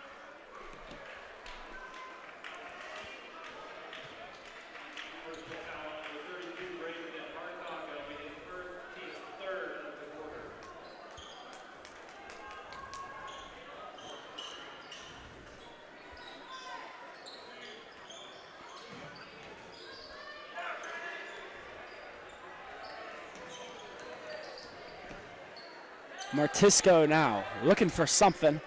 Finds a wide open Cooper Weens and a block by Lane Durst and puts it in at the buzzer. 55-26 here in the third quarter. So 3 quarters of play, Moundridge. I think they got what they wanted so far. They got all their bench players in. They're doing fine. I do think they have what they want. 55-26, you know, pretty big lead.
And lobbing one up for Churchill again.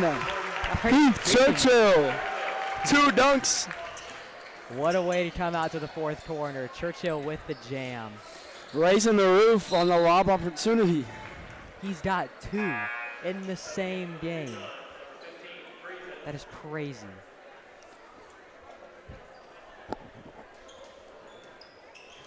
And brand new 5 coming in.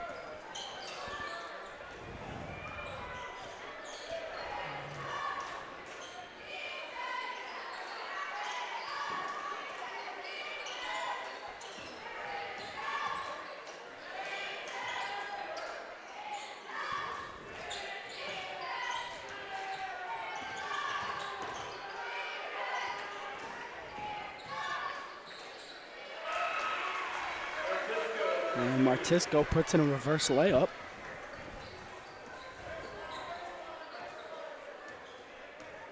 And, you know, Heath Churchill, gotta talk about him for a bit. State champion high jumper. So we know he's got balance, and that's what he does. And he fits in well, plays his role, starting lineup. There's a reason he is, so. Yeah, Model Mag up top at the key.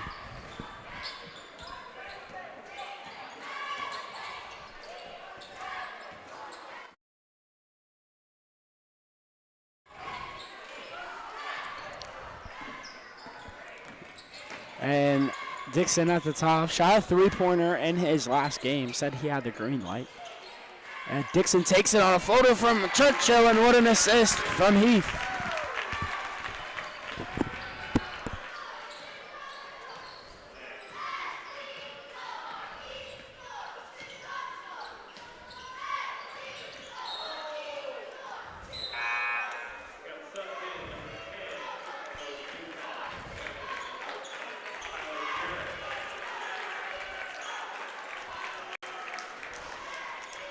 Pretty busy week for the Cats this week, Joe. We got Lions on Thursday, Hillsborough on Friday, and then Winter Formal on Saturday. So you got a pretty jam-packed end of the week here as Adolph looks to take this coast to coast, and he lobs up and will.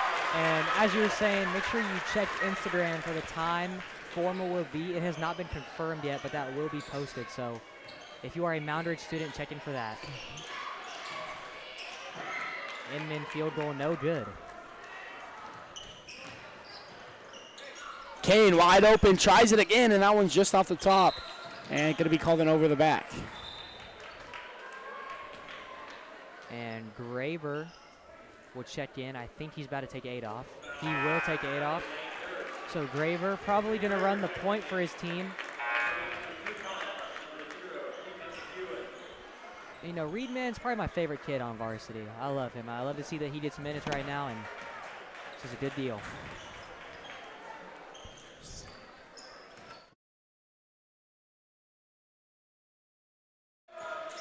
Martisco takes this one down. Spins around in a steal from Lou. It's 4:25 left to go, 61-28 in an absolute thriller for the Cats.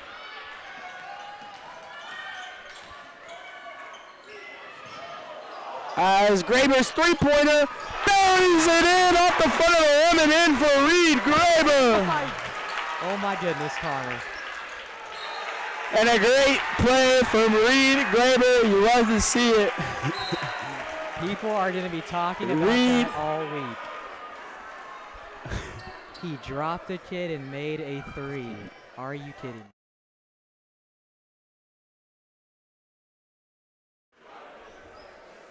Reed Graber off the front of the rim. 3 points. Reed has this one again. Takes it. Durst now to Lutz.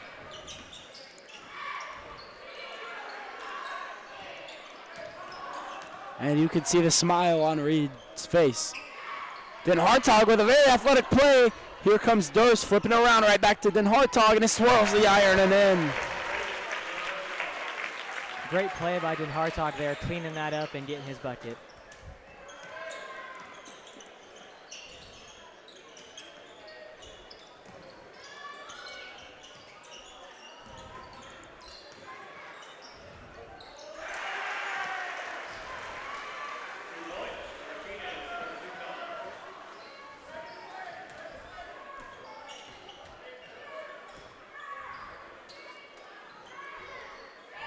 And Den Hartog again wide open and misses the rebound. Misses the shot and gets the rebound. 2:36 left to go in the fourth.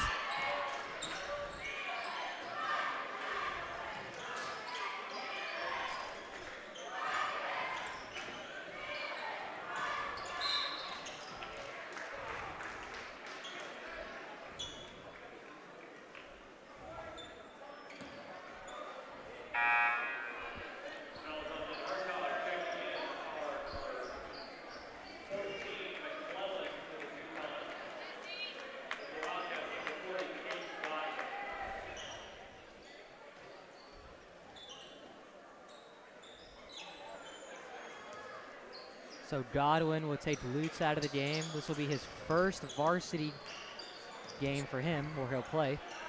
And Sebastian Martinez is too hard off the glass. Godwin has this down to Durst. Back down to Godwin. Godwin now driving through. Grable tries to put up a three again. And that one is just too off, and he looks at the bench. Tries his luck again, won't go.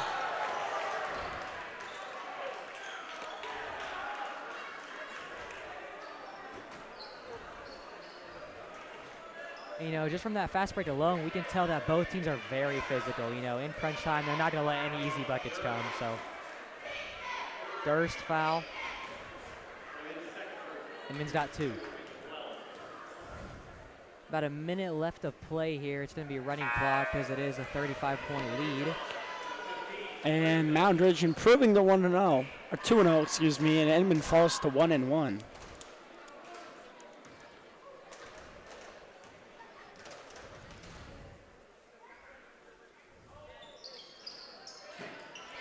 And Durst with a rebound.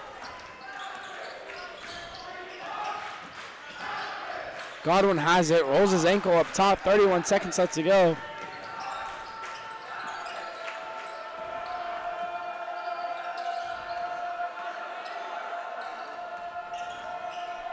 Jarek now hangs us down to Martinez. And McClellan will go. Fires a three-pointer of his own, and that one's just off.